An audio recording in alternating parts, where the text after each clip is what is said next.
Hey guys, it's Micaela and today isasama ko kayo sa aking pasuyo. So, maliligo muna ako bago ako pumunta doon para fresh ako. Mamaya ulit. Hello, it's me again. So, pupunta na nga tayo doon. So, let's go. So, ayun na nga is doon ang nag-asmas ko para is yung pinapasuyo ngayon sa pansitan yung Pascual sugar and oil na pang bake or panuto. So, yun muna ang nabibili ko kasi yung pinasuyo sa akin kahapon na cake is pipick upin na lang sa SM. 10 pa naman yung open. And ito din, may dala ko ng pinasuyo sa akin kahapon na damit pang bata. So, ayun na nga. Pupunta na tayo doon sa pansin. Parang pinaglalakad ako. So, mamay na lang ako. Dito nga ay naglalakad ako kasi nga hindi akong nagsakay pag may nagpapasuyo sa akin kasi sayang naman yung ipapamasahe ko, di ibili ko na lang ng gusto kong ibili.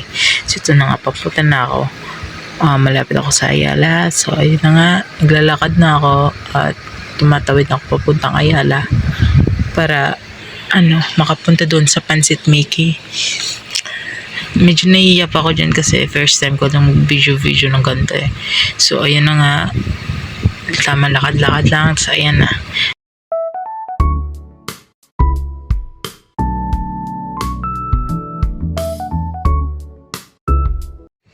At ito na nga, pumunta ako sa Mickey para bumili ng foil at yung Muscovado sugar kasi subos na sa kaya sa Ayala ako bumili.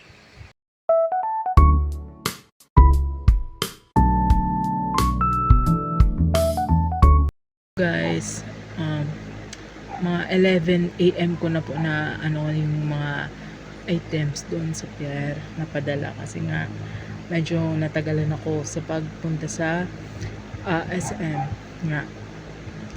So yung ibang clip ay hindi pa ako nakapag-video kasi nga sobrang nga po ako nagmamadali kasi akala ko may iwan yung item na pinabili sa akin, pinasuyo sa akin. So almost 12 na din po ako nakauwi kasi bumili pa ako ng mga pabango ng asawa ko.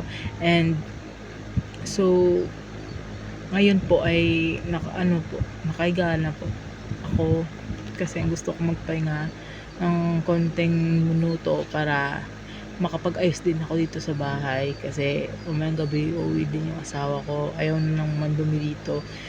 So mamaya ulit pag gising ko. Yung gusto pala magpasuyo, ito po ang aking Facebook account. Dalawa po yan. And PM nyo na lang po ako dito directly. Para iba-iba po yung pasuyo ko, like sa mga foods, sa mga medicine and mga